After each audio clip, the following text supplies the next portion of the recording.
Bismillahirrahmanirrahim. Assalamualaikum warahmatullahi wabarakatuh. Halo anak-anakku, alhamdulillah hari ini kita diberikan kesempatan sehingganya dapat bertatap muka kembali seperti biasa, walaupun teknisnya masih sama, yakni via daring. Namun Ibu Rini berharap melalui video pembelajaran ini itu bisa membantu kalian untuk menambah pengetahuan kalian agar dapat mempermudah kalian nanti dalam mengerjakan tugas. Baik, dalam hal ini untuk pembelajaran tematik, Ibu Rini tidak hanya sendiri. Ibu Rini akan ditemani bersama tim teaching. Yang pertama ada Ibu Rahmawati Halaka, kemudian Ibu Nur Fadiyah, dan juga ada Ibu Dr. Randa Tatiana Bokis. Nah, bersama tim teaching kali ini kami akan melakukan proses pembelajaran untuk tematik. Sementara bersama Ibu Rini sendiri itu ada dua muatan pelajaran, yakni yang pertama muatan pelajaran Bahasa Indonesia dan yang kedua adalah muatan pelajaran IPS. Baik, langsung saja. Untuk tujuan pembelajaran kalian dalam muatan pelajaran Bahasa Indonesia, yang pertama yaitu kalian mampu mengetahui apa itu teks non-fiksi. Kemudian dari teks non-fiksi kalian mampu untuk menarik ide pokok ataupun pikiran utama serta menemukan informasi penting. Dan dari teks non-fiksi tersebut kalian mampu untuk membuat sebuah ringkasan. Baik, anak-anakku, seperti tujuan pembelajaran tadi, yang pertama kalian mampu mengetahui apa itu teks non-fiksi. Berdasarkan isi, teks bacaan itu terdiri atas dua, yakni teks fiksi dan juga teks non-fiksi.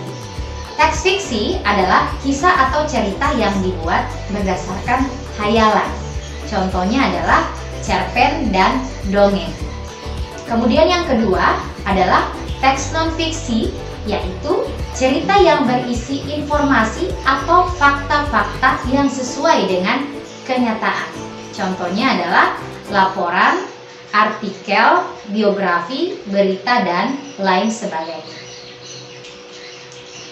Ciri-ciri teks non-fiksi itu yang pertama adalah ditulis dalam bahasa formal. Kemudian yang kedua adalah disusun berdasarkan fakta. Dan yang ketiga adalah bahasanya denotatif atau memiliki makna yang sebenarnya. Anak-anakku, dalam sebuah teks bacaan pasti terdiri dari Anak-anakku, dalam sebuah teks bacaan pasti terdiri dari berbagai paragraf, minimal 4 sampai dengan 5 paragraf. Nah, untuk mempermudah kalian dalam memahami bacaan yang panjang, kalian bisa membuatkan yang namanya ringkasan. Nah, bagaimana cara untuk mempermudah membuat ringkasan? Di dalamnya itu harus termuat pikiran utama atau ide pokok dan juga informasi penting. Itu cara pertama. Yang kedua, dalam memudahkan memahami bacaan panjang, itu kalian bisa buatkan peta pikiran. Baik, Ibu Rini memberikan contoh, perhatikan ya. Contoh paragraf ini Ibu Rini ambil dalam buku tematik kalian, lebih tepatnya halaman 5. Ibu Rini mengambil potongan paragraf di buku tema kalian, halaman 18, yakni teks ini adalah teks non-fiksi, di mana kalian bisa menemukan ide pokok, menemukan informasi penting yang ada di dalam teks non-fiksi, serta dapat membuat ringkasan. Nah, ini adalah potongan teks tersebut. Indonesia terdiri atas banyak pulau. Antar pulau di Indonesia dihubungkan oleh lautan. Oleh karena itu, Indonesia disebut sebagai negara kepulauan. Sebagai negara kepulauan, Indonesia memiliki wilayah lautan yang lebih luas daripada luas daratan, yaitu 2/3 dari luas wilayah Indonesia berupa lautan. Kondisi geografis Indonesia inilah yang menyebabkan Indonesia disebut sebagai negara maritim. Karena lautan lebih luas daripada daratan, maka potensi sumber daya alam kelautan sangat besar. Penduduk yang tinggal di pesisir pantai itu dapat memanfaatkan potensi tersebut untuk memenuhi kebutuhan hidupnya. Nah, itu adalah satu potongan paragraf. Sekarang kita akan menentukan ide pokoknya. Nah, kira-kira ide pokok yang tepat untuk teks non-fiksi ini, ada yang tahu kira-kira berada di mana? Bagus sekali. Ide pokok pada teks non-fiksi ini itu berada pada awal kalimat, ya, pada awal kalimat. Nah, ide pokoknya apa? Yakni Indonesia terdiri atas banyak pulau. Nah, dalam sebuah teks ada yang namanya gagasan pendukung atau yang mendukung ide pokok. Nah, ini juga bisa kita jadikan sebuah informasi penting yang dapat mendukung ide pokok. Nah, informasi yang penting sesuai dengan teks non-fiksi yang tadi sudah Ibu contohkan ialah yang pertama, Indonesia memiliki wilayah lautan yang lebih luas daripada luas daratan. Kemudian yang kedua adalah Indonesia disebut sebagai negara maritim karena memiliki wilayah lautan yang lebih luas daripada wilayah daratan. Nah, keduanya ini, ide pokok dan informasi penting inilah yang bisa kalian buatkan menjadi satu struktur kalimat yang membentuk sebuah paragraf yang bisa dijadikan sebuah ringkasan. Ya, jadi atas ide pokok dan informasi penting inilah Ibu Rini buatkan menjadi ringkasan. Nah, ini adalah contoh ringkasan dari teks non-fiksi tadi yang terdiri dari beberapa kalimat yang panjang. Ini Ibu Rini sudah buatkan lebih persempit berdasarkan ide pokok yang ada dan informasi penting yang sesuai dengan teks non-fiksi. Ringkasannya seperti apa? Yaitu Indonesia terdiri atas banyak pulau. Indonesia memiliki wilayah lautan yang lebih luas daripada luas daratan. Kondisi geografis Indonesia yang wilayah lautannya sangat luas tersebut menyebabkan Indonesia disebut sebagai negara maritim. Karena luas lautan lebih luas, potensi sumber daya alam kelautan pun sangat besar. Nah, kira-kira sampai di sini sudah paham bukan? Untuk anak-anakku, kenapa Ibu Rini tidak lagi menjelaskan bagaimana cara menemukan ide pokok? Karena materi ini sudah pernah kalian dapatkan pada tematik A untuk menemukan ide pokok. Sementara untuk menemukan informasi penting, kalian sudah dapatkan di tema B, bagaimana cara menemukan informasi penting tersebut. Nah, untuk lebih mempermudah kalian atau mengingat, silakan kalian buka bahan ajar kalian yang sebelumnya untuk bisa membantu kalian. Barangkali demikian ya. Ibu Rini berharap sudah paham semua. Oke? Bagaimana menemukan informasi penting dalam sebuah teks non-fiksi, bagaimana menarik ide pokok, dan bagaimana membuat ringkasan. Oke, anak-anakku, karena letak geografisnya Indonesia, salah satunya Indonesia itu tidak hanya dikenal sebagai negara maritim, melainkan juga Indonesia dikenal sebagai negara agraris. Apa itu negara agraris? Adalah negara yang memiliki wilayah pertanian yang luas. Nah, dalam hal ini Indonesia memiliki macam-macam sistem pertanian. Sistem pertanian yang ada di Indonesia itu yang pertama adalah sistem pertanian sawah. Sistem pertanian sawah itu sendiri terdiri atas dua, yakni ada sawah irigasi dan ada sawah non irigasi. Kalau sawah irigasi itu memanfaatkan air hujan, sungai dan danau. Nah, untuk sawah non irigasi sendiri itu memanfaatkan air hujan ataupun air sungai. Itu adalah sistem pertanian sawah. Nah, kemudian yang kedua adalah sistem pertanian ladang. Sistem pertanian ladang itu adalah cara bertani di lahan kering yang ditanami dengan tanaman musiman atau tahunan. Contoh jenis tanamannya adalah jenis tanaman hortikultura seperti bayam, kubis, wortel, dan lain-lain. Dan yang ketiga adalah sistem pertanian tegalan. Apa itu sistem pertanian tegalan? Sistem pertanian tegalan itu adalah pertanian di lahan kering dengan memanfaatkan air hujan.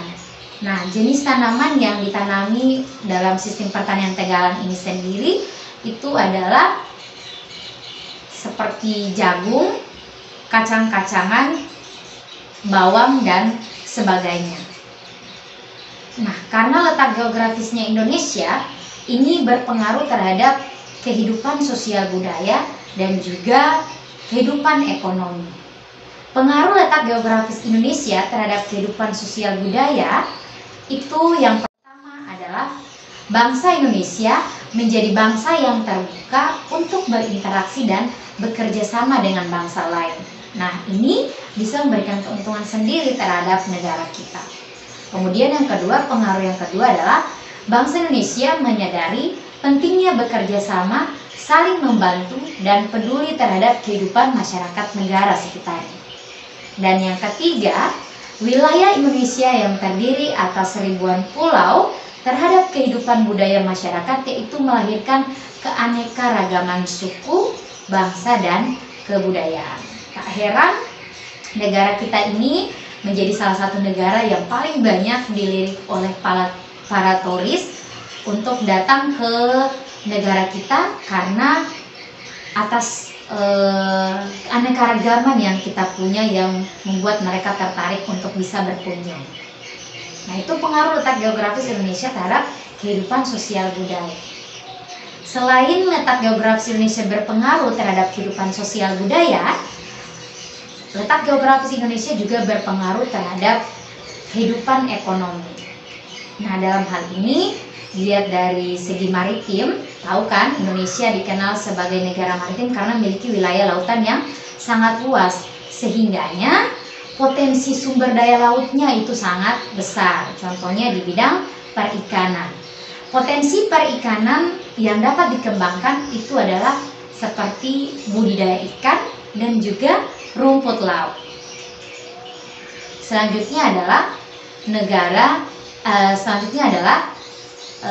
pengaruhnya di bidang agraris. Selain disebut sebagai negara maritim, Indonesia juga dikenal sebagai negara agraris karena memiliki wilayah pertanian yang begitu luas, sehingganya pertanian Indonesia itu memberikan pengaruh pada perekonomian masyarakat.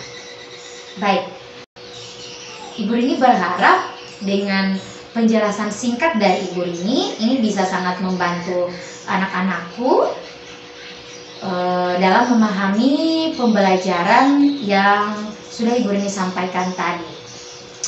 Baik, selanjutnya Ibu Rini lanjutkan kepada Ibu Rahma dalam muatan pelajaran selanjutnya. Demikian dari Ibu Rini. Terima kasih. Baik, akan saya lanjutkan dengan materi muatan PKN. Kali ini kita akan bahas tentang materinya itu tentang persatuan dan kesatuan dalam membangun kerukunan Negara Kesatuan Republik Indonesia. Oke, langsung saja kita masuk pada kompetensi dasar yang akan kita capai kali ini adalah kompetensi dasarnya memahami manfaat persatuan dan kesatuan untuk membangun kerukunan dalam bingkai Negara Kesatuan Republik Indonesia. Oke, kita langsung saja pada materinya, itu tentang peristiwa Sumpah Pemuda. Sumpah Pemuda ini kita sering peringati pada tanggal 28 Oktober ya. Ini Sumpah Pemuda ini adalah peristiwa yang penting itu dalam memperkuat persatuan dan kesatuan bangsa. Ini merupakan peristiwa yang sangat penting ya dari persatuan dan kesatuan bangsa. Nah, Sumpah Pemuda ini merupakan hasil Kongres Pemuda II, hasil Kongres Pemuda II yang diselenggarakan pada tanggal 27 dan 28 Oktober 1928 di Jakarta. Ya. Apa ini Sumpah Pemuda? Apa ini kongres ya? Kongres-kongres. Nah, kita akan bahas di sini. Latar belakang dari terjadinya Sumpah Pemuda. Nah, latar belakang dari terjadinya Sumpah Pemuda itu yang pertama itu penderitaan penduduk akibat penjajahan ya. Kita sudah tahu bahwa kita itu sudah lama dijajah ya, sudah lama sekitar 350 tahun. Tuh dari penjajahan ini masyarakat Indonesia sudah sangat menderita. Nah, dari penderitaan ini itu timbullah kesadaran dari para pemuda untuk bersatu ya melawan penjajah ya. Nah, dari kesadaran-kesadaran para pemuda ini ketika mereka bersatu, muncullah organisasi-organisasi kedaerahan yang dibentuk oleh para pemuda.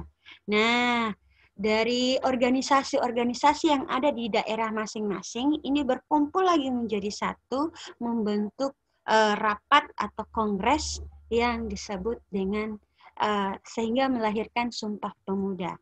Nah, proses terjadinya Sumpah Pemuda itu ada 2 kali kongres ya, kongres sama dengan rapat ya. Ada 2 kali pelaksanaan kongresnya itu pada tanggal 30 April sampai 2 Mei itu 1926 itu dilaksanakan Kongres Pemuda 1 ya, yang dihadiri oleh wakil-wakil organisasi pemuda dan bertujuan untuk menanamkan semangat ya kerjasama antar organisasi pemuda.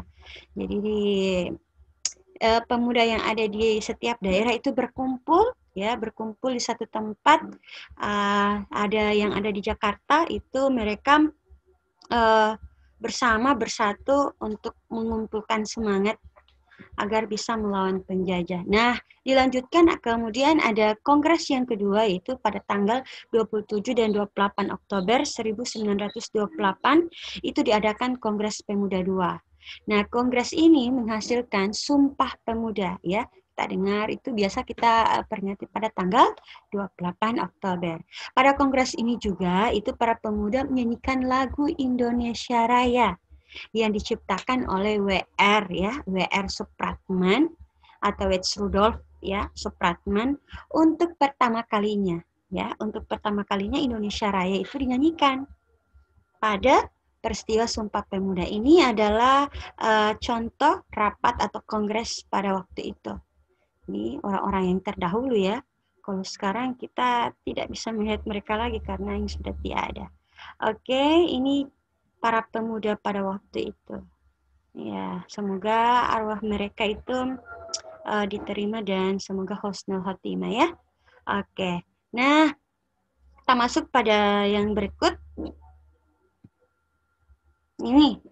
Ini adalah butir dari Sumpah Pemuda itu yang pertama. Ada 3 ya. Ada yang pertama, kami putra dan putri Indonesia mengaku bertumpah darah yang satu, tanah air Indonesia. Yang kedua, kami putra dan putri Indonesia mengaku berbangsa yang satu, bangsa Indonesia.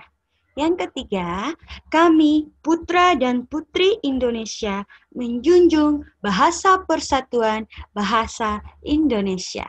Jadi ini 3 butir yang dihasilkan pada Kongres Pemuda II ya. Jadi semangatnya para pemuda ini menghasilkan sumpah para pemuda yang kita peringati setiap tanggal 28 Oktober. Oke, kita next ya. Untuk materi yang berikut, rumusan teks Sumpah Pemuda ini ditulis oleh Muhammad Yamin ya. Muhammad Yamin yang menulisnya. Oke, kita masuk untuk yang berikut. Salah satu contoh ya dari perjuangan para pemuda pada waktu itu adalah perjuangan Bung Tomo. Nah, perjuangan Bung Tomo ini itu dalam rangka yaitu mempertahankan persatuan dan kesatuan Indonesia. Nah, ini Bung Tomo ya merupakan pemimpin perang Surabaya pada 10 November 1945, yaitu perang melawan tentara Inggris. Nah, pertempuran tersebut itu disebabkan oleh pengibaran bendera Belanda di Hotel Yamato ya. Para pemuda sangat marah ya, kemudian merobek warna biru pada bendera tersebut. Lalu mereka mengibarkan kembali bendera yang tersisa, yaitu merah putih. Nah, pertempuran itu kembali terjadi setelah Brigadir Malabi itu terbunuh. Nah, dari ini mendapatkan peringatan, ya, membuat Bung Tomo dan warga Surabaya tidak mau terjajah lagi. Oleh sebab itu, mereka bersatu kembali melawan penjajah. Nah, dengan cara ini Bung Tomo mengobarkan semangat perjuangan rakyatnya itu melalui isi pidatonya. Ini contoh dari isi pidato dari Bung Tomo. Perhatikan di layar saja ya. Ini Bung Tomo pada saat memberikan pidato, ya, pidato pada masyarakat Surabaya pada waktu itu. Nih, oke, bisa dibaca ya. Dengan semangat yang luar biasa, matanya sampai terbuka. Jadi pilihan mereka itu cuma dua, antara merdeka atau mati di tangan para penjajah. Ya, jadi kalau kita enak mah, jadi bisa menikmati kemerdekaan tanpa bersusah payah, ya. Jadi kita harus melanjutkan perjuangan para pahlawan ini dengan cara-cara apa? Dengan cara-cara yang positif. Nanti sebentar kita akan bahas. Ini Hotel Yamato ya pada saat itu gambarnya. Kemudian berikutnya ini perjuangan pada pertempuran Surabaya ya. Ini orang-orang terdahulu. Insya Allah semoga arwah mereka diterima, dilapangkan kuburnya, dan semoga husnul khotimah. Oke, kita lanjut ya. Kita lanjut dari materi tadi. Nah, upaya kita ya mewujudkan persatuan dan kesatuan itu kalau lalu kan para pahlawan itu berjuang bersatu untuk melawan penjajah. Kalau kita saat ini itu mewujudkan persatuan dan kesatuan itu dengan banyak cara. Salah satunya itu ada di lingkungan rumah. Yang pertama kita bisa lakukan itu saling menyayangi dan menghargai sesama anggota keluarga, tuh, atau kerjasama membersihkan rumah, kemudian membantu orang tua dan saudara, kemudian menghargai hak dan kewajiban antar anggota keluarga, dan masih banyak lagi yang lainnya. Termasuk itu tidak berkelahi ya, tidak berkelahi antara kakak dan adik ya. Ada lagi yang lain. Nah, upaya untuk mewujudkan persatuan dan kesatuan juga bisa di lingkungan sekolah. Nah, di lingkungan sekolah misalnya bermain dengan teman tanpa membedakan suku, agama, dan ras, tanpa membeda-bedakan teman. Jadi semuanya itu sama, kita berteman. Kemudian ini melakukan piket bersama. Nah, ada lagi menghormati guru dan menyayangi teman. Dan berikut adalah membantu teman yang mengalami kesulitan.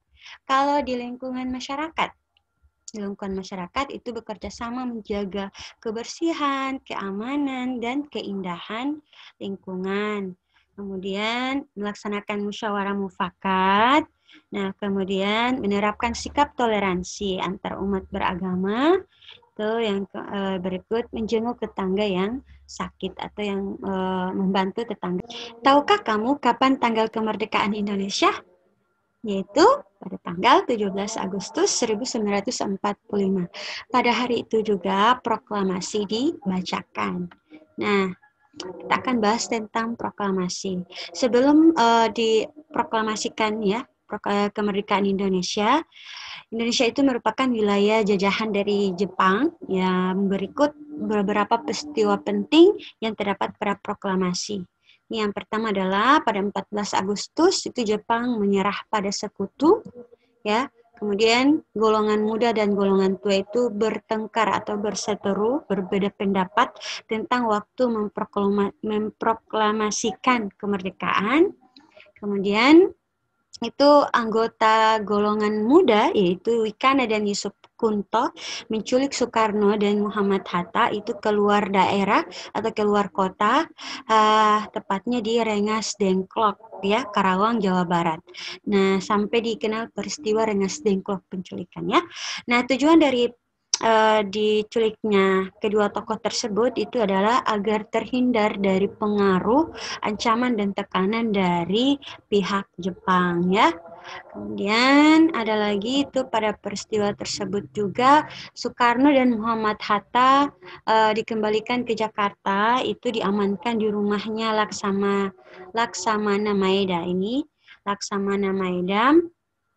Kemudian Insinyur Soekarno, Muhammad Hatta, Ahmad Subarjo, Soekarni, BM Dia, dan Mbah Diro itu merumuskan isi dari proklamasi. Nah, proklamasi ini ditulis oleh Sayyid Melik ya. Proklamasi ini diketik atau ditulis oleh Sayyid Melik.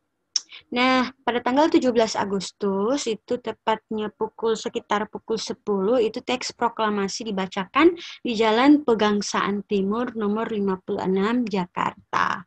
Nah, bendera merah putih itu dijahit oleh Ibu Fatmawati yang merupakan istri dari Soekarno. Nah, kemudian yang menjadi petugas membawa bendera ya, itu adalah Latif Hendraningrat, Suhut Sastrokusumo, dan Trimurti. Nah, ini adalah contoh dari gambar pada waktu itu. Ini Pak Soekarno yang sedang membacakan proklamasi ini. Kami bangsa Indonesia dengan ini menyatakan kemerdekaan Indonesia. Hal-hal yang mengenai pemindahan kekuasaan dan lain-lain diselenggarakan dengan cara seksama dan dalam tempo yang sesingkat-singkatnya. Jakarta, 17 Agustus 1945. Atas nama bangsa Indonesia, Soekarno-Hatta. Ya, ini contoh dari proklamasi ini, foto dari pembawa bendera ya, yang tadi Hendraningrat bersama temannya Trimurti.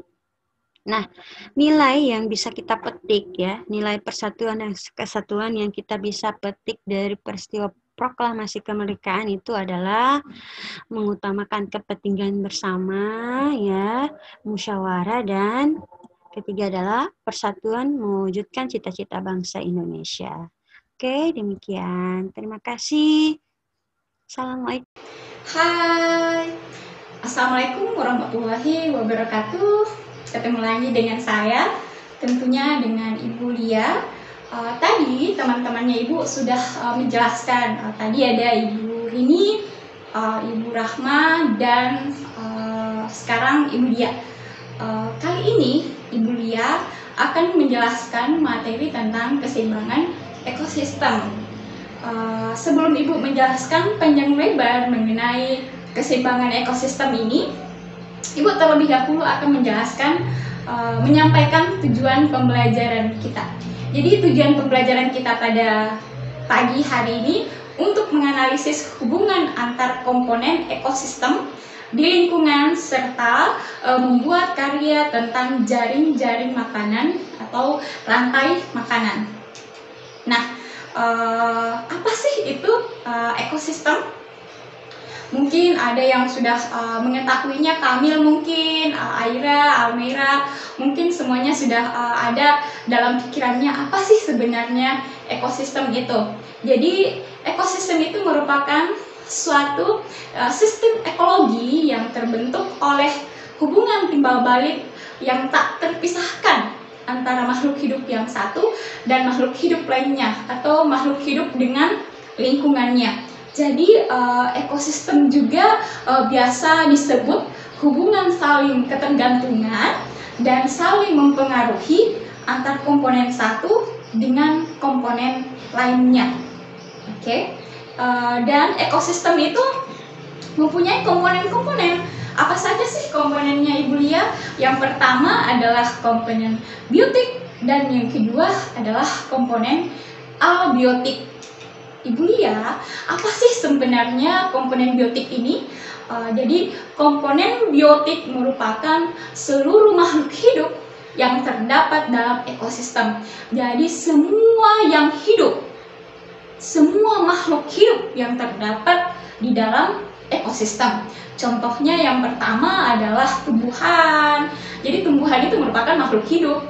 Yang kedua adalah binatang. Binatang juga makhluk hidup. Jadi segala yang hidup ya. Dan yang kedua komponen abiotik. Komponen abiotik itu merupakan komponen yang tidak hidup. Contohnya apa sih kira-kira? Yang pertama contohnya adalah tanah, yang kedua air, dan yang ketiga mungkin udara. Jadi ini merupakan komponen dalam ekosistem yang tak hidup. Oke. Ekosistem juga terbagi menjadi dua. Yang pertama adalah ekosistem alami, dan yang kedua adalah ekosistem buatan. Dari kata alami dan buatan ini, mungkin anak-anaknya ibu sudah ada gambaran dalam pikirannya. Oh, alami itu yang seperti apa? Buatan itu yang seperti apa sih, Ibu Lia? Jadi yang alami merupakan ekosistem yang terbentuk dengan sendirinya atau terbentuk dengan alam, atau ekosistem yang memang sudah diciptakan oleh Allah Subhanahu wa Ta'ala dengan sendirinya tanpa bantuan manusia. Tidak ada bantuan sama sekali. Kalau dia ekosistem buatan, berarti itu merupakan campur tangan manusia. Kok bisa? Iya, karena dibuat oleh tangan-tangan manusia. Contohnya komponen alami, ekosistem alami. Yang pertama laut. Kira-kira laut ada yang bisa bikin tidak? Tidak ada. Yang kedua ekosistem hutan. Nah, kalau dia buatan, contohnya yang pertama ekosistem sawah. Mungkin anak-anaknya ibu semua sudah pernah lihat sawah, atau kalian bisa jalan-jalan ke jalan Kalimantan sana, itu saya lihat ada sawah di sekitar situ. Yang kedua adalah ekosistem kebun, ekosistem tambak, ekosistem bendungan. Itu merupakan buatan manusia. Oke ya. Nah, anak-anaknya ibu berdasarkan fungsinya, komponen ini terdiri atas produsen, komponen biotik ya. Komponen biotik, tadi biotik adalah makhluk hidup. Nah, yang ini kita akan bahas berdasarkan fungsinya. Komponen biotik terdiri atas 1. Produsen, 2. Konsumen, dan yang ketiga adalah pengurai. Produsen, konsumen, pengurai. Jadi produsen itu apa sih, Ibu Lia? Produsen itu merupakan makhluk hidup yang menghasilkan zat makanan dia sendiri, yang menghasilkan makanannya sendiri tanpa bantuan orang lain. Dia tidak membutuhkan makanan dari orang lain. Contohnya apa ya kira-kira makhluk hidup yang tidak membutuhkan makanan dari makhluk yang lain? Ya, contohnya adalah tumbuhan, padi. Jadi kalau dimisalkan dalam satu rantai makanan, kan misalnya di ekosistem itu, ekosistem sawah, ada interaksi yang terbentuk di situ yang disebut rantai makanan. Interaksinya contoh padi, ada padinya, ada tikusnya, ada ularnya, ada elangnya. Nah, itu yang akan kita bahas. Produsen yang menyediakan makanannya sendiri, berarti si tumbuhan itu. Ibu Lia, yang konsumen yang mana? Si konsumen ini merupakan makhluk hidup yang memperoleh makanan dari produsen. Jadi produsen ini yang memakan, konsumen ini yang memakan si produsen. Ya, Ibu ulang, pahami konsepnya. Produsen yang menyediakan makanannya sendiri. Konsumen yang memakan si produsen. Dan pengurai merupakan makhluk hidup yang menguraikan makhluk hidup yang telah mati. Ibu Lia, yang termasuk konsumen itu apa saja ya? Nah, kalau ini merupakan makhluk hidup yang ada dalam ekosistem sawah. Jadi coba dilihat gambar yang ada di samping sini. Ini adalah ekosistem sawah. Contoh yang Ibu tampilkan: produsen padi, konsumen 1 jangkrik, belalang, bukan jangkrik ya, tapi belalang. Konsumen 2 adalah tikus, konsumen 3 adalah ular, konsumen 4 adalah elang, konsumen 5 selanjutnya adalah pengurai. Ya, oke, bisa dipahami ya. Oke, jadi seluruh komponen biotik dalam ekosistem ini memerlukan energi untuk beraktivitas. energi diperoleh dari makanan. Nah, berdasarkan kebutuhan makanan tersebut, terdapat interaksi. Nah, itu yang saya bahas tadi, interaksinya dari produsen, konsumen, dan si pengurai. Nah, ini dia gambarnya, ekosistem sawah. Interaksinya bagaimana? Ingat, produsen adalah padi, konsumen adalah yang memakan si produsen. Nah, ini adalah contoh ekosistem sawah. Oke. Padi dimakan tikus dimakan ular dimakan elang mati diuraikan oleh si pengurai. Jadi tikus ini merupakan konsumen satu. Kok bisa sih konsumen satu, Bu Lia? Karena dia yang pertama makan si produsen.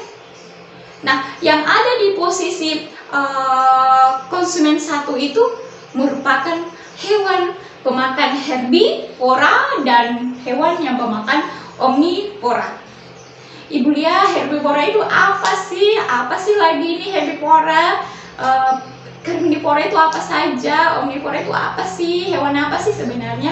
Jadi Ibu jelaskan, herbivora merupakan hewan yang pemakan tumbuhan.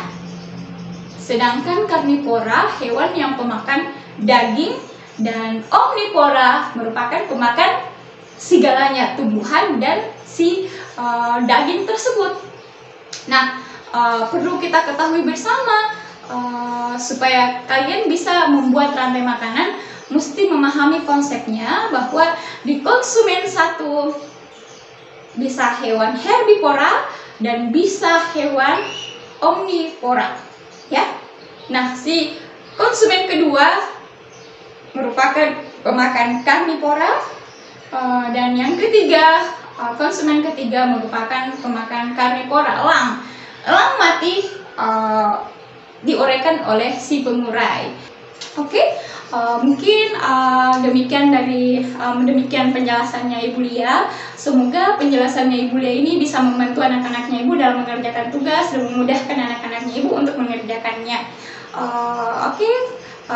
Selanjutnya akan disampaikan materi oleh Mem Tatiana Pokins.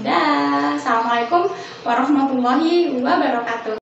Anak-anakku, kalian tadi sudah menyimak apa yang disampaikan oleh Ibu Fadlia dan Ibu Rini terkait dengan ekosistem yang terdapat pada tema 5E. Selanjutnya untuk SBDP pada bulan ini tema 5E, kita akan berfokus pada kegiatan keterampilan atau praktek, yaitu KI 4. Mengapa? Karena tugas KI 3 kalian sudah kerjakan pada semester lalu, yaitu mengenai tangga nada dan tema tari dan properti tari. Nah, kalian pada semester yang lalu belum sempat mengerjakan tugas KI 4 karena tidak sempat, belum ada waktunya, ya. Karena kita terbatas jadwal pembelajaran selama COVID-19 new normal. Nah, untuk tugas KI 4 kalian bisa memilih mau mengerjakan tugas KI 4, yaitu praktek atau keterampilan menyanyi atau memainkan alat musik atau menari gerakan sederhana. Jadi menampilkan gerakan tari sederhana. Untuk 3 tugas tersebut saya sudah upload di e-learning. Nanti kalian bisa download lagi, membaca. Di situ ada tertera informasi mengenai bahan ajar, sumber YouTube, link-link yang ada contohnya menari gerakan tari untuk putra dan ada juga untuk putri. Kemudian ada yang menari sendirian, berdua atau grup dengan teman-teman. Nah, untuk berempat, teknik berpasangan, di situ ada contoh tari Mailedungga yang bertema panen padi. Kalian bisa menontonnya kemudian memilih. Jadi untuk tugas KI 4 ini dipilih saja. kau sesuai kau punya bakat, mau memainkan alat musik, piano, gitar, atau pianika, atau kau memilih menyanyi yang bersifat tangga nada diatonis mayor atau minor, yaitu yang bersemangat atau yang kurang bersemangat, dipilih saja. Kemudian kalian merekamnya di video atau voice note, mengirimnya di grup Telegram atau di WhatsApp Japri nomor saya. Terima kasih. Bye-bye.